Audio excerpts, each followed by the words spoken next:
I want to speak on this Tupac Code of Thug Life. The Code of Thug Life was rules and regulations brought about by Tupac and Mutulu Shakur, his stepfather.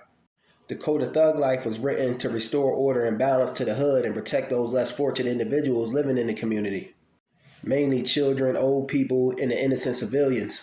It was brought about at a time where gang violence was particularly heavy, especially in the California area. These codes were signed by the heads of the Bloods and the Crips at a peace treaty gathering called the Truce Picnic in California, 1992.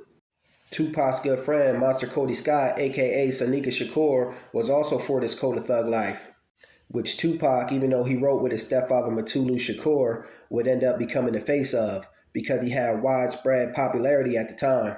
I don't necessarily agree with everything about the Code of Thug Life because it perpetuates a cycle in the black community. But I do believe it was needed, and there's still things in there that are relevant to this day. So I kind of get it, but I don't get it because I do understand you got to meet the people where they're at, they say. And we all know drugs and violence will never fully leave the community, but you can just hope to lessen the impact of it. And that's what I believe this Code of Thug Life was aiming to do. And it's still more than any rappers are doing now to this day. Tupac was a revolutionary really for his people. In a taped phone conversation from October 18, 1995, Tupac talked with Monster Cody Scott about starting youth leagues for kids. And he talked about getting rappers such as Coolio and Tretch to adopt teams and put the money up, and churches could come out and sell food. Fathers, uncles, the men of the community could do security and get their respect back. The FOI and the deacons of the churches could also come out and do security. Tupac really knew it took a village. He also talked about getting rappers that were making money to come out and do free shows in the hood.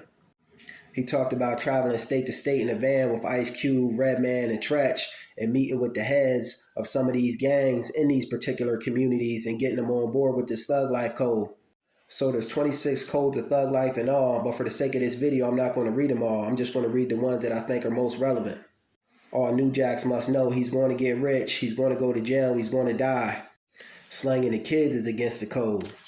Having kids slang for you is against the code. No slanging the pregnant sisters, that's baby killing and genocide. Know your target, who's your real enemy. Old folks must not be abused. Civilians are not targets and should be spared.